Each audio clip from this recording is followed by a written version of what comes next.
by popular demand, and I mean, y'all won't shut the fuck up about it, the Stoeger, what is it, M3000, M300, something like that. I paid 450 bucks of my own money for this Turkish piece of shit. And I say that, but it seems like most Stoeger stuff is all right.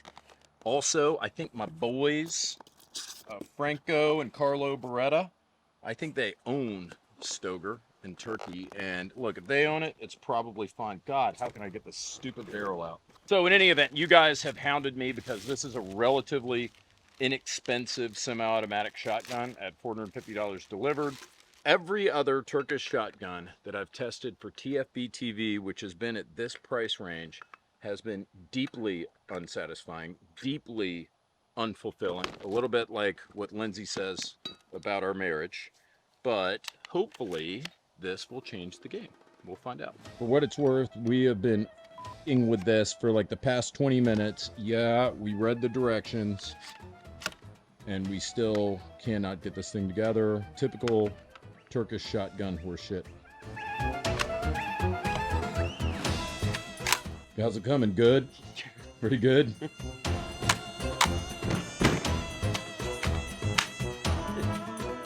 What are you doing there, Ryan? Oh, this is really good. It's stuck. You don't say. You don't say.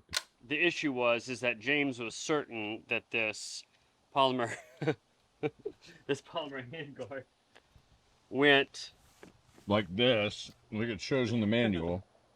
It theoretically is going to slide right in, like so.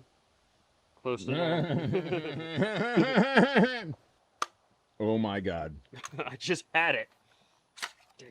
All right. Liar. Retake. Here we go. There. We're going to start off with 25 rounds of regular cheap-ass Walmart birdshot. I don't want to sit here and shoot another 500 rounds through another shitty Turkish shotgun, but here I am. So we'll give it a shot. I'm sure it's going to run just fine with birdshot. It says that it's okay for 3 inches. We're, of course, going to test that today because we got plenty of 3-inch shells. Commence.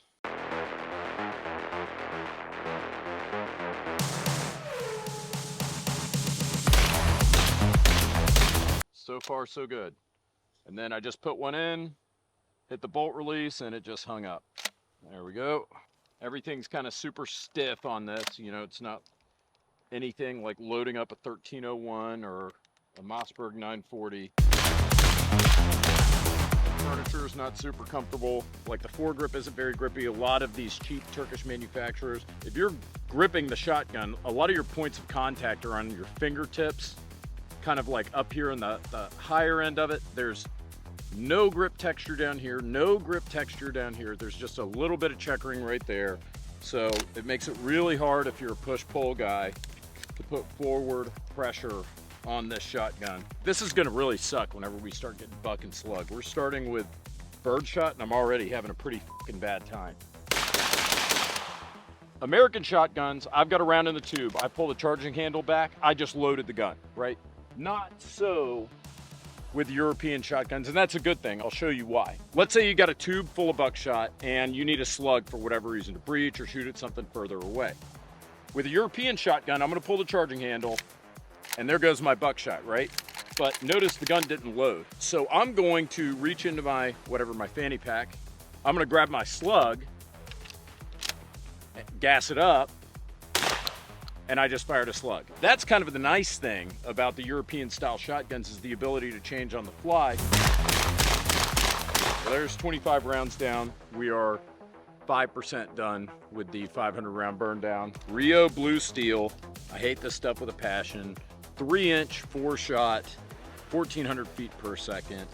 Kind of like when we shot the Oryx where all we had was like birdshot and a little bit of buckshot. I think every Turkish shotgun would pass, but we have to shoot the 3-inchers, the mags, the big dogs. Oh, something just happened. I think it just maybe didn't load all the way. Yep. Yeah, it didn't chamber around at all. That's said, "Daddy, I quit." Didn't chamber around again. God damn, that stuff sucks. If you're keeping count, that's actually our third failure that we've had, and it hasn't even been 50 rounds yet.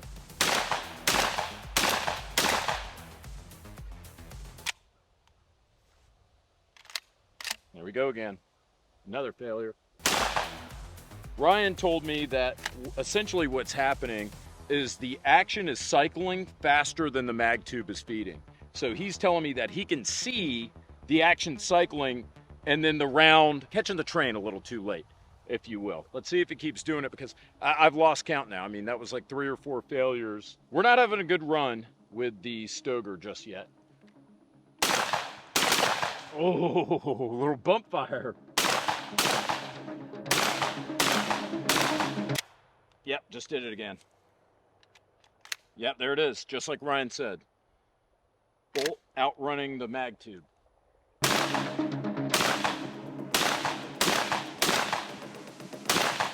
God, that thing sucks to shoot. Check this out. Look at that, stock starting to work loose. Look, get a good angle on that.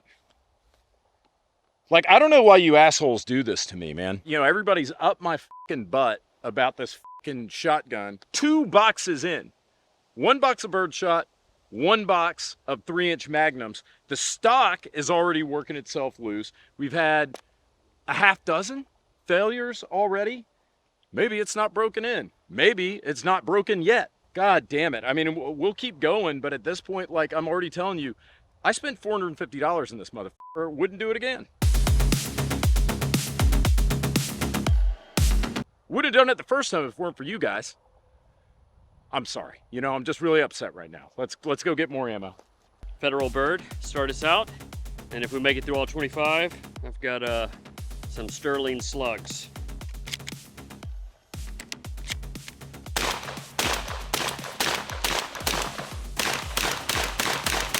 Slug action.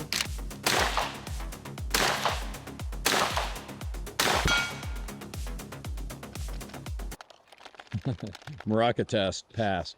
Dude, it's gonna come apart really quick. NSI buckshot. Red Star Ordnance rifled slugs from Serbia, made by our good buddy Nico in Serbia. This stuff is super, super hot. Up. Okay, so there we go, another failure. Just failure to feed. I will say, that's impressive. You can see that's an A-zone target. I just slapped it 3 times in a row with slugs. I'm gonna keep shooting this gun, but we got a little bit of a safety issue here. We don't have a tool to tighten the stock, and it feels like the stock's about to fucking fall off. And we've had 3 different types of ammo with failures. God, I mean, I gotta tell you though, this thing is remarkably accurate. I'm just using the bead front sight. We're 25 yards from that A-zone target. I'm just slapping it in the chest. God, 4 in a row, just boom, boom, boom, boom, boom. It's wild. And there we go, stovepipe. Classic stovepipe. We've had just about every malfunction you can have with the shotgun so far. Pretty impressive, honestly. Let's do something fun. From the Guns and Gear store, this is seriously, we are the 12 gauge recycling program for the Guns and Gear store in Minnesota. Federal Cartridge Company, high shock slug, 3-inch shells, Magnum, hollow point. Woo! Dude, this stuff dirty. Dirty, dirty, dirty. Look like my drawers. Dirty and dusty. Oh my God! Holy balls! Oh my God! Oh my God, dude, if I gotta do that shit again, I'd rather run the Cobain drill. Oh! Look at the stock. Now more blue steel. Good night, sweet prince. This is gonna be it. I don't know why people put 3-inch on the side of these guns, like they shouldn't. If you're listening to me, Turkish shotgun manufacturers, stop saying that these guns are rated for 3-inch. Can you shoot it without the gun blowing up? maybe the first time, maybe the 18th time. But, I mean, these 3-inch shells always end up putting these pieces of shit to bed. Activate.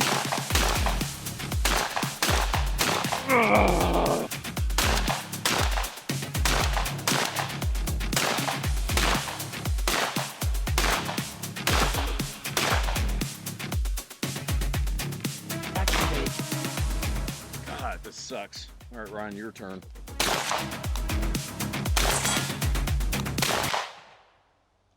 Yep. Another failure. There's no way we can pass this. What? Looking down the sights and the it's doing this Wobbling, I action. know. Oh, so close. Failure. Another one.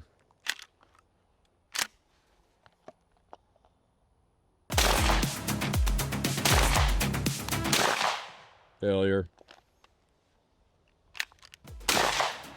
We've had failures with just about every. All right. Up. I'm now done let's with see this. if we can get through a box of Rio. Oh shit! Are you really gonna try? Yeah, why not? Ryan the Madman. Snap. It's brutal when you can't like actually shove it against your. I know, dude. That's what I'm saying. It sucks, It's man. just like flopping around.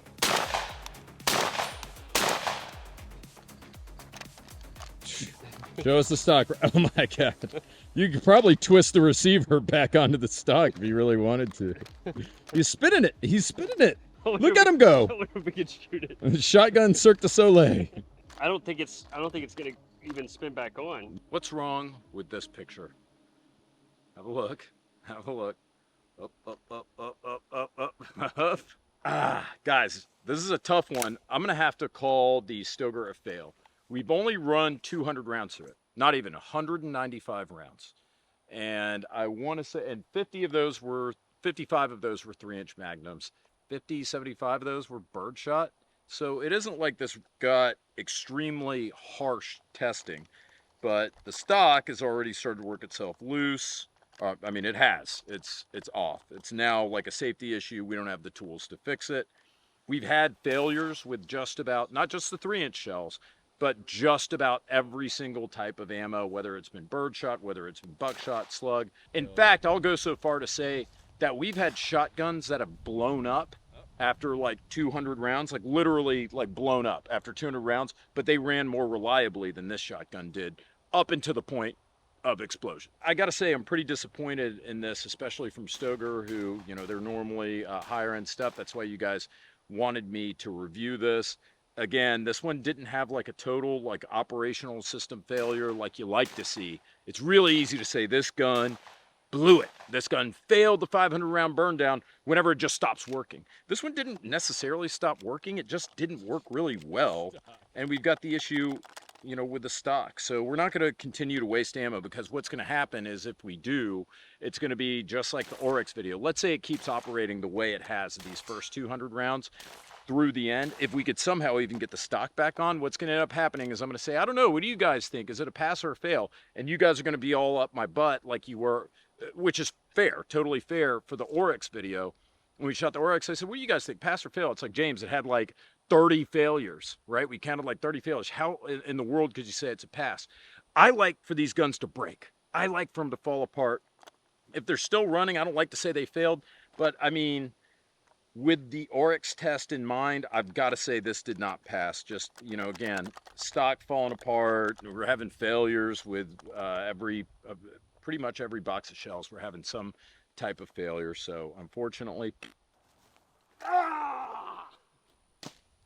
Ryan and I had a son of a bitch of a time putting together this shotgun, which is unbelievable. It's not like a terrible design, right? I mean, I like the barrel length, like the trigger's okay on it. It's actually got one of the best bolt releases that I have seen on any Turkish shotgun, inexpensive Turkish shotgun. The charging handle's not bad. It's not gonna cut you up like a lot of these Turkish shotguns do. It's got a little mag tube release, so that's great. You get European style loading where you can drop a slug in, whatever you need, and then you're back in action. It'll start loading from the tube after you fire that round. That's a really cool feature. As far as some negatives go, this buttstock obviously sucks. It's fucking coming apart. It's plastic. I actually thought this butt pad is so hard that I thought it was plastic to begin with, but now that I'm really squeezing the shit out of it, I can see it's some kind of, you know, low tier foam. The handguard, as I mentioned, terrible. It's smooth. It's checkered in the wrong places, and it's smooth in the wrong places. How about this? If this gun would have run, I would have said that this was all right, but you know, it's falling apart. It ain't running worth a damn, so I'm gonna say fail.